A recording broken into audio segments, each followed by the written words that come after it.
Good afternoon, everybody.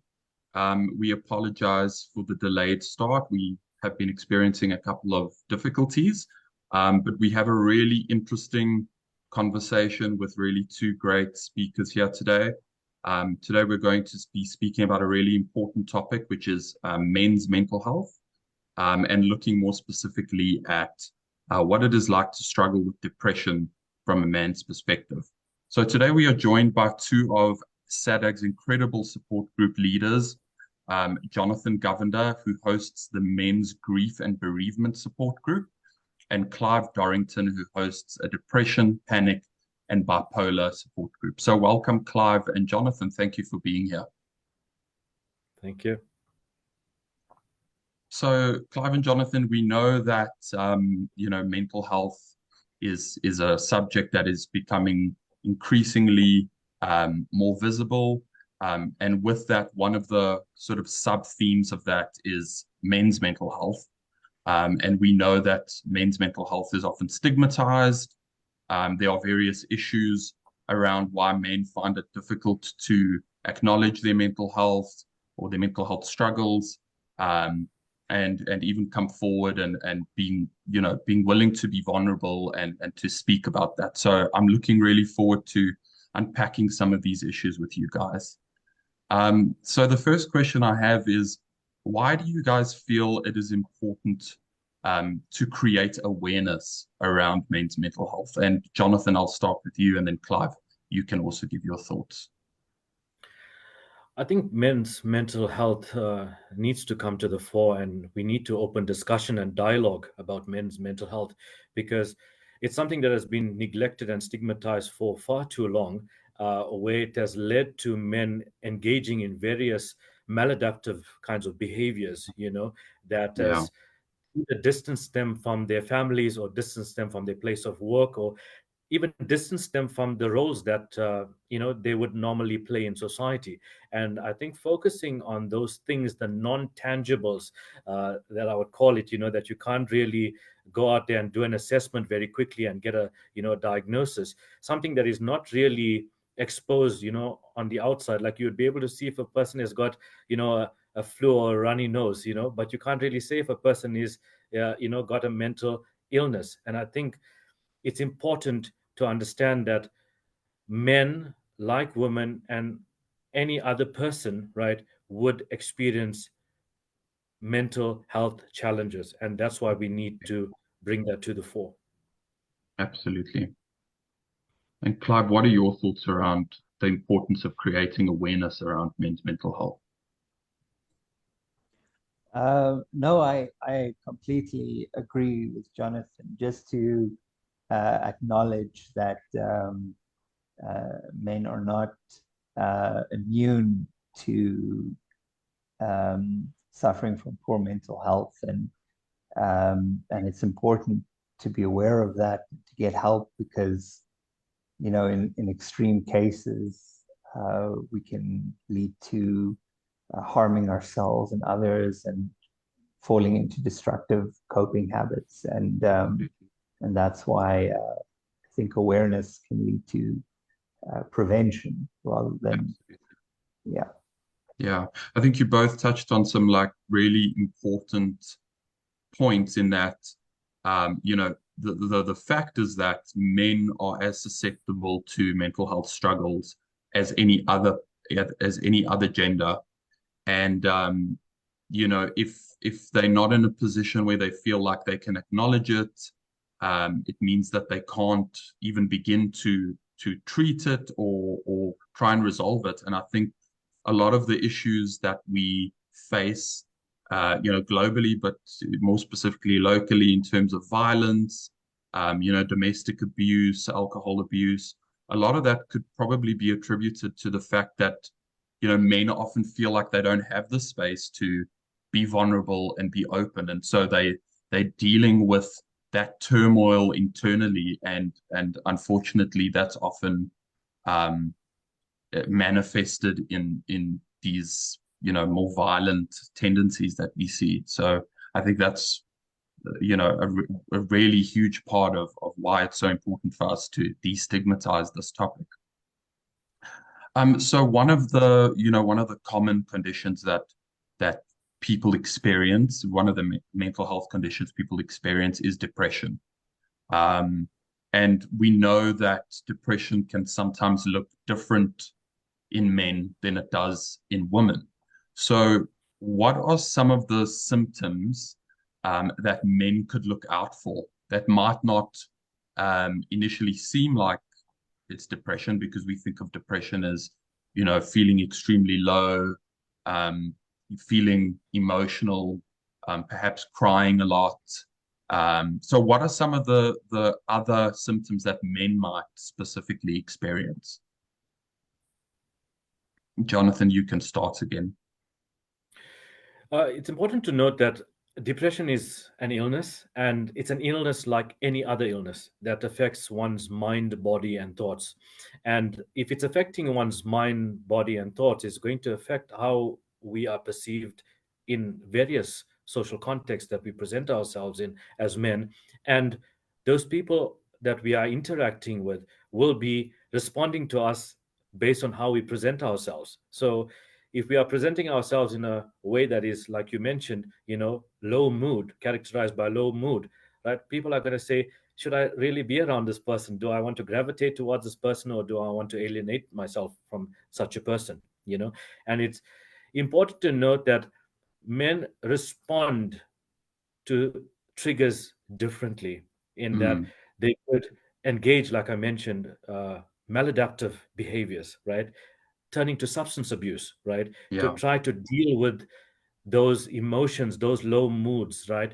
In a way that they are taking personal ownership for that. And I think it's very, very important for men to know that there is support out there, like SADC, Mm, for example, reaching out to a support group, like joining Clive's support group, and to understand that there is support out there and you don't have to deal with this on your own. I understand where that will come from. Men have been groomed that way, raised that way, that been modeled that way for most of their lives in early childhood, that you need to deal with things on your own. You need to be a man and take ownership, right? But that's not the case. We all yeah. need support and we all need help. And I think also with regards to depression is that men lack the vocabulary Mm, to be able to speak about their emotions. They have not been schooled on that. So if you lack yeah, the ability and lack the vocabulary, to speak about or air out your emotions, you're not going to present that. absolutely. And I think, one of the key differences, I think, is that men who are experiencing depression might experience anger. You know, that's one of the symptoms that kind of indicates that a male may be potentially experiencing depression. Expressing anger or having violent outbursts. Irritability, I think, is another one that perhaps is not as experienced as much by women. But I Mhm. think you also mentioned a really important point in terms of how men have been socialized, right? So many of us have been taught from a very young age. We've heard things like boys don't cry or toughen up.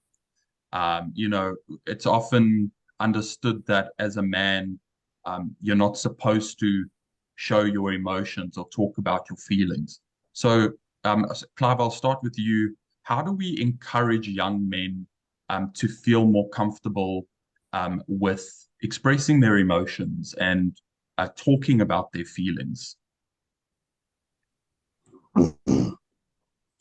Um, okay.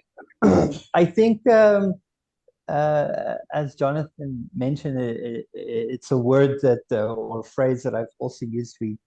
We lack the vocabulary. So the impression is that men are unwilling to communicate, or unwilling to share their feelings because they just have to toughen up. But in my experience, that's not always the case. Mm, More often, I think men have the inability to communicate. hmm We've never been taught the language, how to express. There's that meme of a stereotype I'm going to share now, where a group of women, they know each other for 5 minutes and they know each other's life story, and a group of men can spend 8 hours together and barely know the other guy's first name. Yeah.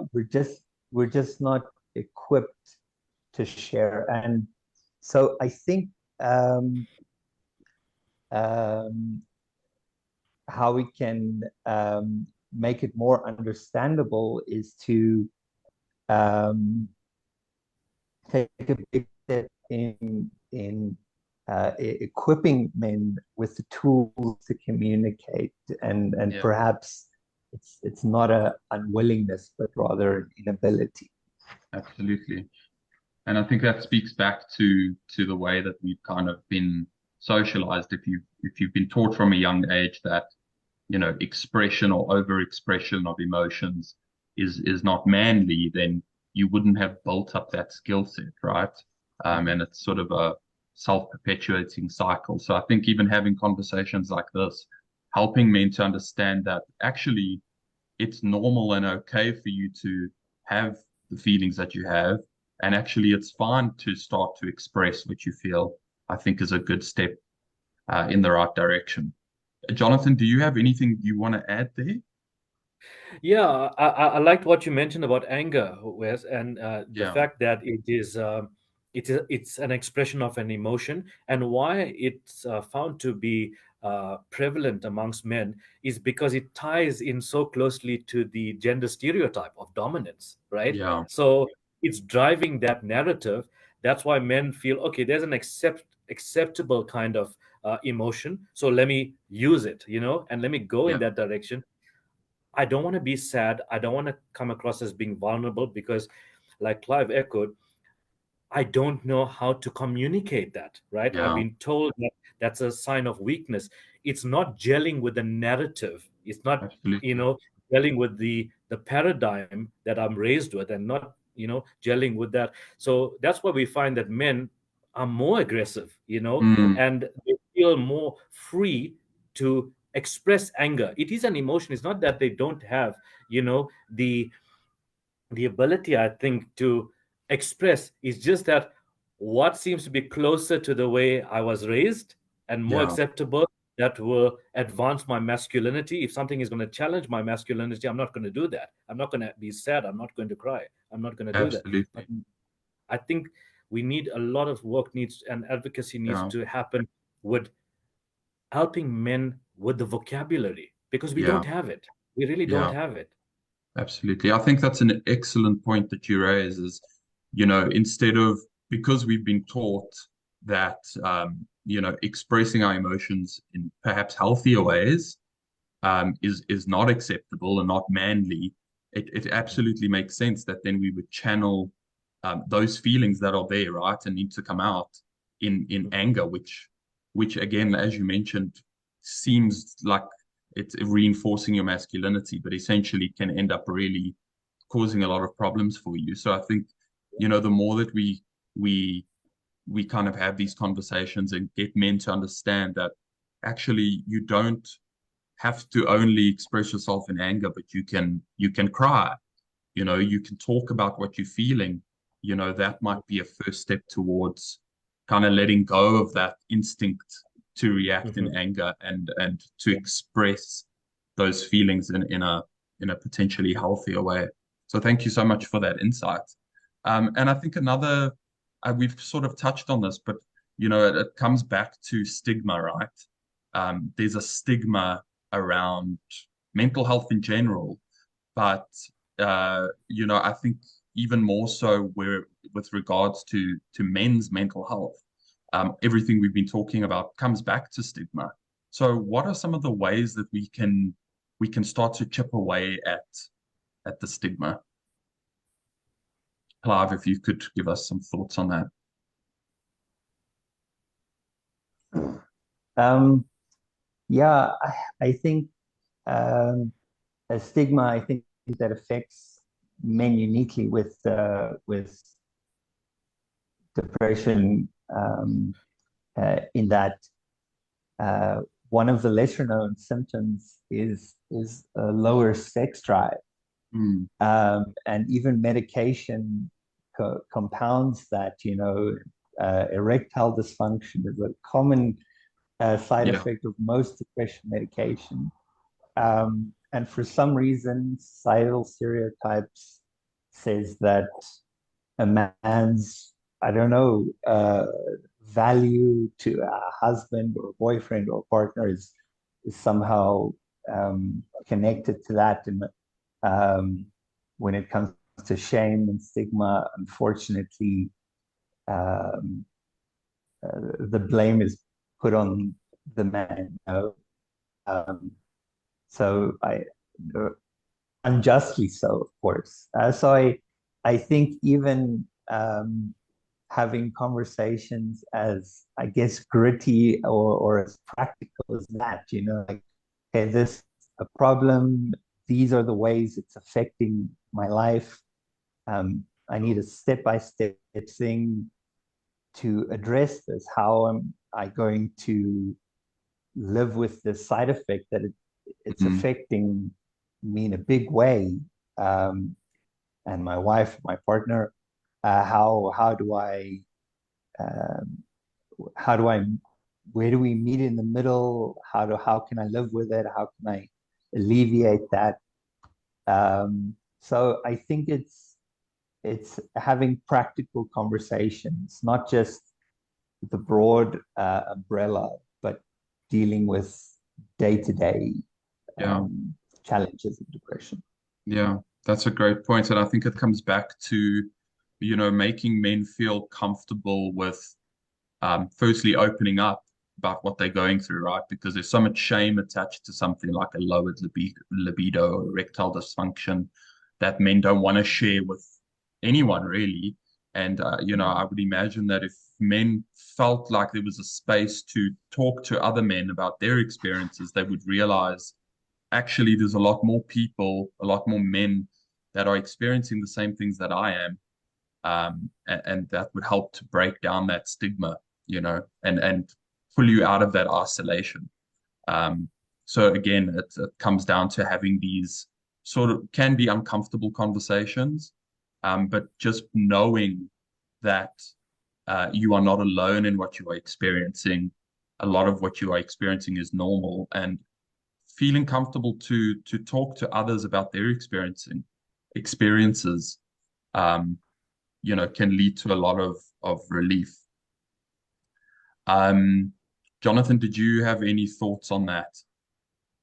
Yeah, just to go on that point that Clive made on yourself, where with regards to not performing in the bedroom for men, and that being the side effect of psychotropic medication and medication that is being prescribed for mental health conditions, is to allow men to understand that there are more than one ways to communicate and to connect intimately with your partner, right? And it's not just the one mode that is acceptable. And getting insights into what your partner's love language is and communicating accordingly, I think SADC is doing a great job with its counselors, and being able to provide those self-help tips and those resources as to how we can, move away from one dominant means Mm, of communicating with intimately, that is with your partner, right? And using other modalities which are available, and it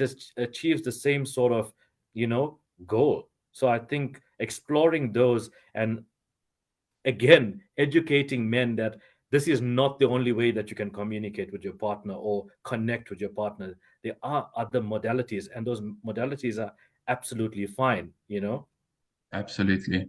And I think another important that you kind of aspect that you touched on is the fact that, you may be on a medication that could cause, a lowered libido, but there's always the space to go back to the doctor that's prescribed that medication and have that conversation with them, as difficult as it might be.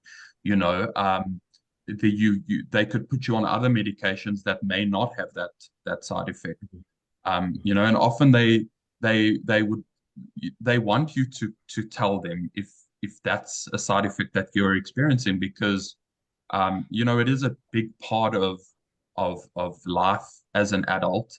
and it can really add to your distress if you're not able to perform. I think you mentioned, Jonathan, that there's this idea of finding other ways to connect, which is really important. But it's also to say that not all medication is going to lead to those side effects. There are other options. Yeah. So I just want to see what other questions we have here. So you obviously both are support group leaders, and you bring a lot of experience in that space. So I'd really be curious to hear from both of you about why you started your support groups, and the experiences that you've had in those support groups with men, and how that can inform this conversation. So if Clive, you could start, just tell us about your support group. Tell us, obviously confidentially, just some of the experiences that you've had with men in dealing with their mental health, and how it kind of can contribute to this conversation, and then we'll move to Jonathan as well. Sure. So I recently started the in-person support group here in my town, Witbank. We've had 4 meetings so far. And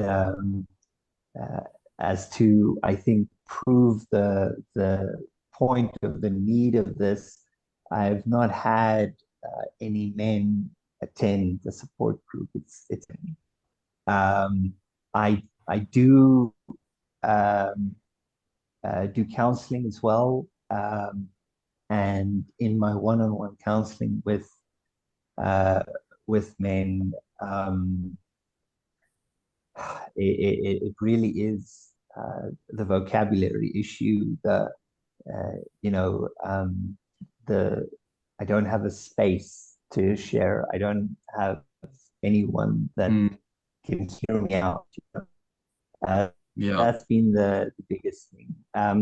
But unfortunately, in the support group, I'm encouraging people I know to attend. But there is still a stigma and Yeah. willingness to attend help like that. Yeah.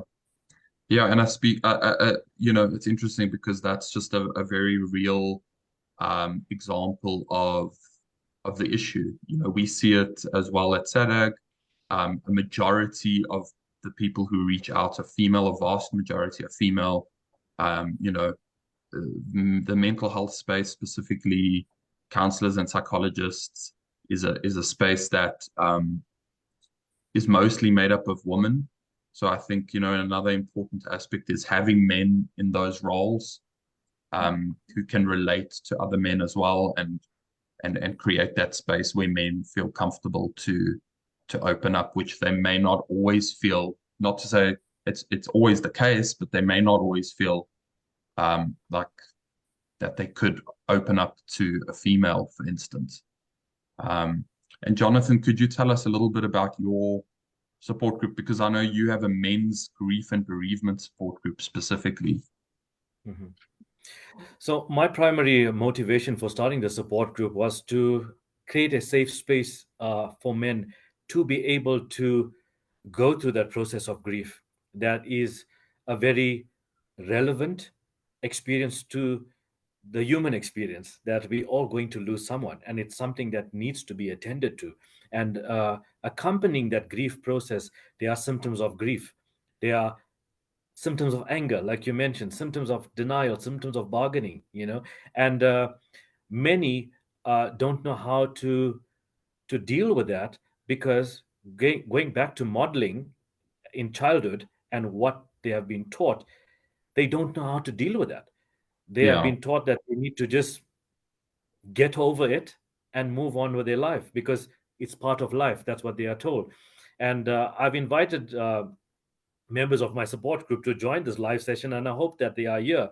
And I wanted them to actually understand that you are not in this alone, right? The challenge I've had in my support group is that very few men feel free to come on camera, right?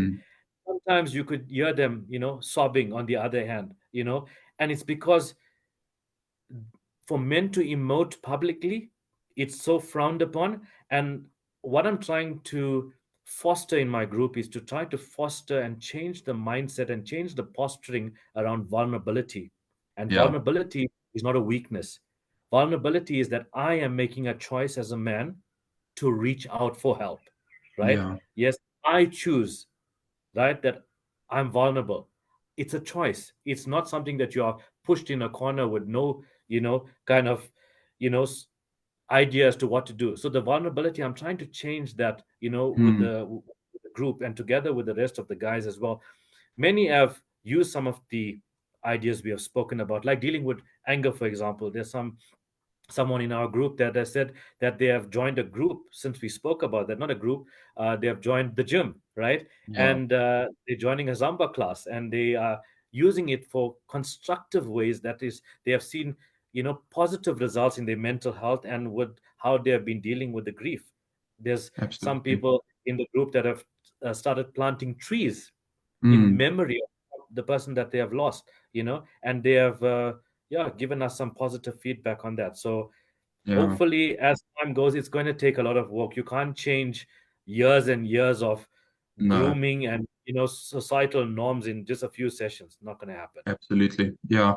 I think, what you're doing, Jonathan, is incredible. And I think, the important thing to note is that the issues are going to be there whether we acknowledge them or not, right? Whether we are vulnerable or not. But having the vulnerability is kind of the key to resolving the issue. And if you're not willing to have that vulnerability, then that issue is going to persist and it's potentially going to, wreak havoc on your life.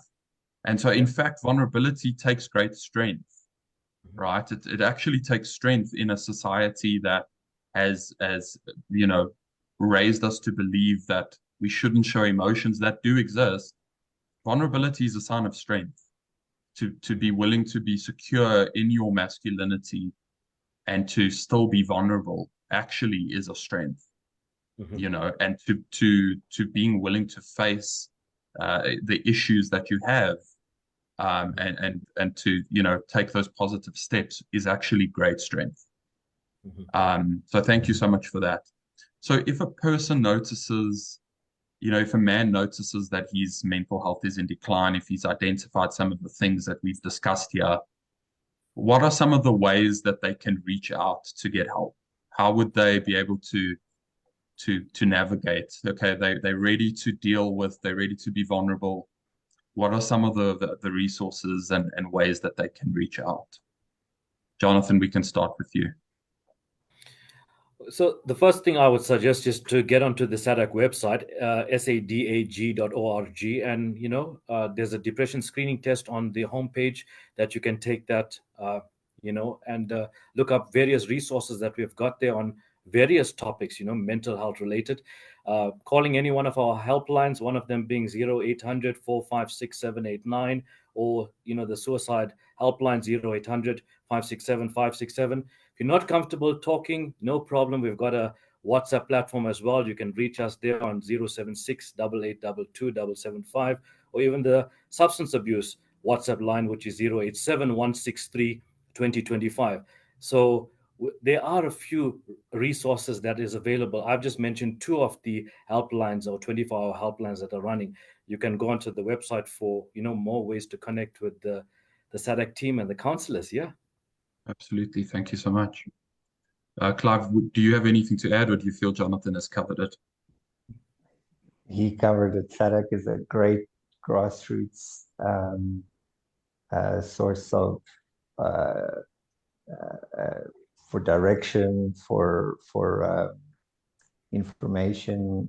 Yeah, thank you, Jonathan. Absolutely.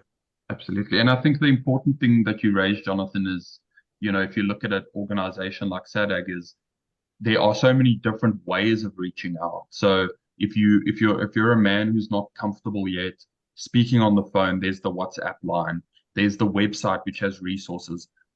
Go onto the website, learn about these conditions. That's often the first step is understanding what it is that you're going through, and then you can take the other steps that you need to take. And the counselors at SADAG, psychologists, psychiatrists, they are coming from a non-judgmental space. They are equipped to help you navigate what you are going through. There is no reason that you need to suffer in silence. There's no reason that you need to continue to subscribe to these damaging ideas that we've all been raised with. It's not your fault, but it is our responsibility to take action and be responsible. So I really encourage, any men out there who might suspect that they are experiencing mental health struggles. You see it in your outbursts of anger, your feelings of wanting to isolate. It's maybe affecting your relationships. I really do encourage you, go onto SADAG's website. There's a vast, variety of ways that you can reach out. You'll find something that you can be comfortable with. And another resource is a support group, which is confidential, and you'll be speaking to people who understand what you're feeling. And there's great power in speaking to people with similar experiences as you. It's an incredibly freeing experience. So guys, I think we've just about run out of time. I think maybe we have time for one question that we've received. So this is the question. Hello, my husband hasn't been himself recently. He's been withdrawn and hardly talks to anyone about his emotions. I keep asking him if he's okay, and he keeps saying he is fine. How do I get him to comfortably open up? So I think this really goes back to a lot of what we've been discussing. Do either of you have thoughts on how this person can encourage their husband to open up?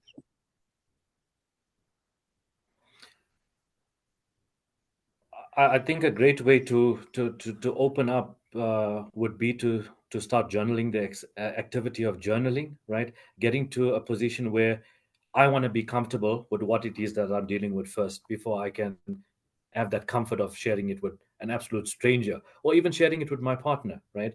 Yeah. Deconstructing that experience, deconstructing those emotions, because I don't know how to name those things. So I feel like punching the wall, right? Mm, Uh, but what does that mean? I feel like staying in my room and not waking up. I feel like not caring for myself, not taking a shower for a week. Not going to work, not shaving. That kind of stuff. And I yeah. think with the help of the counseling profession and with a support system as well, in creating that vocabulary and saying, okay, this is what sadness looks like, this is what depression looks like, right? And giving men the ability to not to label, right, but to Mm, take ownership, yeah. right? Because once you label something, you can say, okay, fine, this is what it is that I'm dealing with. And I think that's the first step in the right direction to seeking out help, because you can say, okay, fine, I'm grieving, I've lost a loved one, I'm experiencing anger, help me with this. I'm experiencing exaggerated or heightened levels of depressive symptoms, help me. Absolutely. Yeah. So building that awareness is key. And I think, you know, often when you're experiencing mental health struggles, it can feel quite confusing and difficult to make sense of your thoughts. And I think the journaling that you mentioned is a great way of getting it on paper and kind of stepping back from it and, taking that first step and saying like, hey, this actually sounds like it could be, depression or anxiety. And once you know that, then you can take the steps toward dealing with those things. So I think that's incredibly valuable. Clive, is there anything else that you would like to add? Yes, just from the side of the family members, loved ones, how I think they can help specifically, and speaking from my experience, um, sometimes use words like, I'm worried about you, you're not yourself, what's wrong? And um, whether they mean it or not, it can put men on the defensive, nothing's wrong, I'm fine. So I think the key word here is really encouragement. And as Jonathan said, it's not an admission of weakness or failure. It takes strength to acknowledge. So as a loved one, perhaps initiating a conversation like, I know you want the best for us. This is not you accepting failure. This is you taking control of your health. And this is you doing the best that you can for yourself and ultimately in the long term for those you care about. And completely, just taking that angle. If you, as a loved one, you feel like you need to initiate a conversation, you need to sit down with them, prod them in the right direction, maybe using language like that and words like that to focus on the strength that it takes to, Yeah.